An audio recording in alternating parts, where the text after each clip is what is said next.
You can rest assured of your child's excellent performance when you register your child with Janan Schools, Bombo Kalule Campus and Kabalagala. Due to their firm educational background, we have the best facilities in both arts and sciences, fully updated to the latest sector standards, right from Senior 1 to Senior 6, in an environment that offers a chance to apply practical skills in all fields. That include a computer lab, introducing our students to the tech world, a well-organized science laboratory, a fully stocked library with all the essential books a student may need, a model farm to equip students with all the basic knowledge in agriculture, plus extra vocational skills. We promote co-curricular activities in sports like badminton, table tennis, basketball, volleyball, chess, and many more other activities. Register your child today at both campuses in Bombo Kalule and Kabalagala campus. For more information, contact us on the numbers below.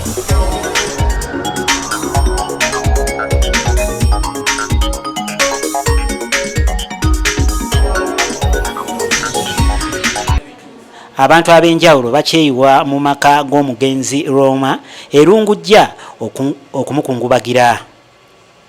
Omutaka Bbosa Daniel yakubiddwa amasasi olunaku olw'eggulu ngadde ewuwe era nga n'okutuusa kati ekyamusizza tekinnaba kutegeerekeka. Abakungubazi abasinga boogedde ku mugenzi ng'omuntu ow'enjawulo abadde yettanira ensonga naddala enkulu ezikwatagana n'obuwangwa.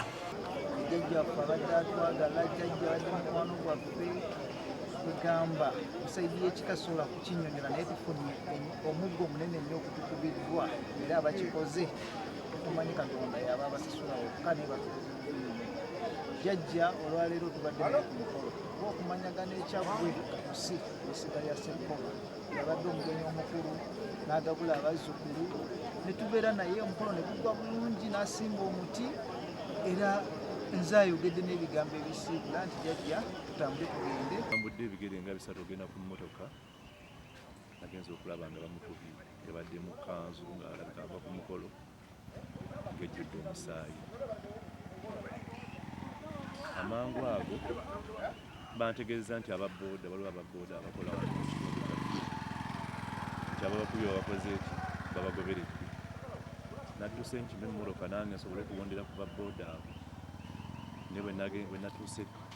Bo abatuuze ku kyalo bagamba nti omutaka abadde mulirwana mulungi okumala emyaka egisoba mu 30. Emyaka gyonna nze kuno mbaddeko emyaka giri mu 30 naye sina kye nali mpulidde kuno kikangabwanga kino bwe kyazze era simanyi Mukama atugumye emitima naye bannange tuli mu nnaku nnene nnyo kitalo nnyo kyalo ddala omusajja abadde mulokole omusajja abadde talina musango nsuubira ku ffe ng'abeekyalo naye nga mutusabire nnyo tusobole okuguma fe ab'endiga tusigadde bubi nnyo bannange nnyo eddibu ly'amaanyi nnyo erya Transa twamutuma Transa Bbosa Fred chairman Lungujja Kikango badde ndiye wange etabe saawa ndowooza nga 2 kitundu kati 3 nempulira amasasi 3 bwe nziruse okujja ku luguudo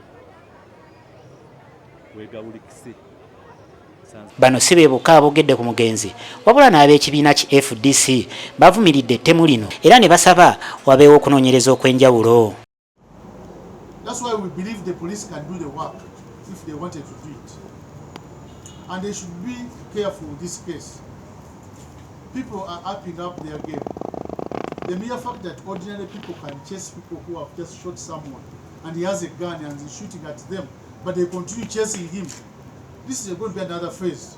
If police Uganda will take it in their hands and start handling this case themselves. So we expect the police to investigate this case as quickly as possible so that we get to that very person who gave this gun to these people, who paid them to come and kill Dr. Bbosa. And the other thing the police must do, that young man must be protected. Because those who said that young man to kill Mr. Bbosa can easily kill him from hospital. This is not wild speculation. You have ever seen people here who they tell us they shot Mrs. Chiringo. Someone died in New Zealand. Poliisi yategeezezza nti omu ku batemu abatuuze baamutemudde kyokka ye omulala n'atwalibwa mu ddwaliro. Zo enteekateeka z'okuziika omugenzi zigenda mu maaso.